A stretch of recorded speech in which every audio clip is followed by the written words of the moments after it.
Dragon Feather, and I'm here to talk about element water and what it is. So, I live in California, and California doesn't normally get rains, like thunderstorms.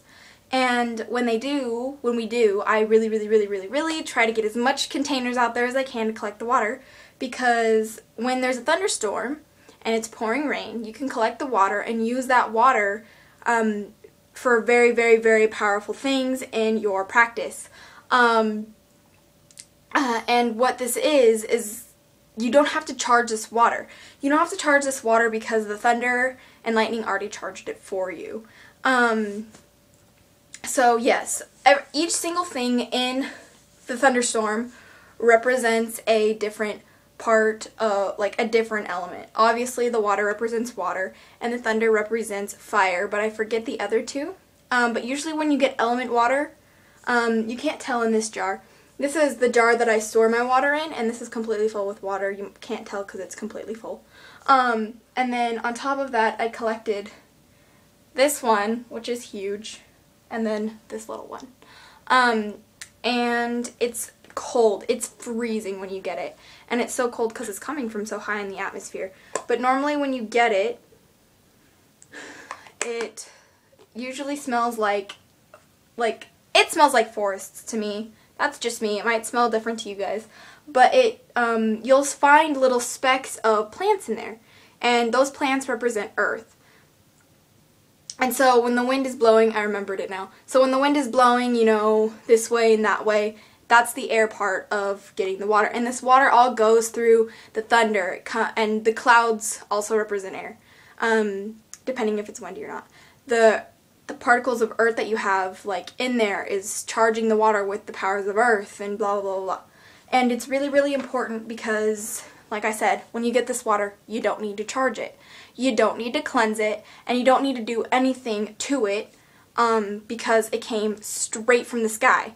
And that, I mean, if you really want to cleanse it from past things before it went through the water cycle and precipitated, my fancy word of the day, you're more than welcome to, but like I said, all that goes away when it goes up into the air. The clouds cleanse it for you, and just the whole lot of that cleanses it for you. And so basically, you collect your water and you're ready to go. You can use this in a ritual right after you cast it. So let's just say there's a thunderstorm outside and you were already planning a ritual, and you just go stick a Tupperware outside, collect that water, put it in a jar, put it somewhere, and use it in your ritual right then. You don't need to let it charge overnight. You don't need to let it do any of that overnight. You can use it right then and there. Another thing it's called is storm water. I tend to call storm water more of when it's just raining outside, like heavily raining outside, not when it's thunder and lightning. But if that's just another thing it's referred to as, because thunderstorms are very boisterous. You can also collect snow and wait for the snow to melt and use that as well in your practice.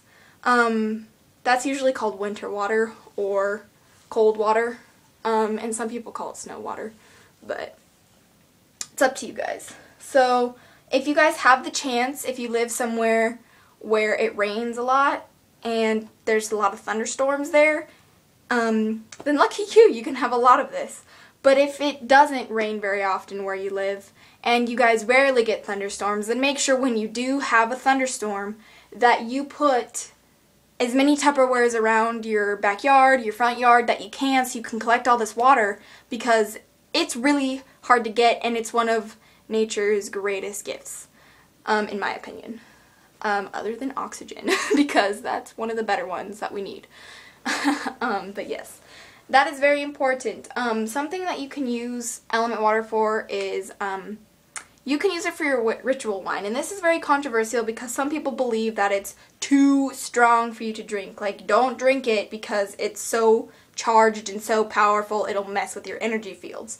And as I do believe this, I believe that you can put a small amount of the element water and dilute it with other water like moon water or sun water that you used. So then it would become like moon element water or anything like that. So that could be very interesting for you guys if you want to try that out, if you want to do this, that, or the other. But I guess I would warn you guys because it will mess with your like energy. It might make you really, really super hyper, like you're on a sugar high, or it might make you crash like after you had your sugar high. It'll mess with your energy fields if you drink like an entire chalice of it. But if like when you do your cakes and ale ceremony of a ritual, people usually just take a sip usually and say, "May you never thirst." But I mean, that's what I do. I don't like go bleh. I leave the rest out as an offering outside, and that's what I do. So yeah, and that's pretty much all I have to say. I'm so happy I collected so much of it. I mean, look at this. Look at this. It's like all the way to the top. I'm so excited. And then I have this one.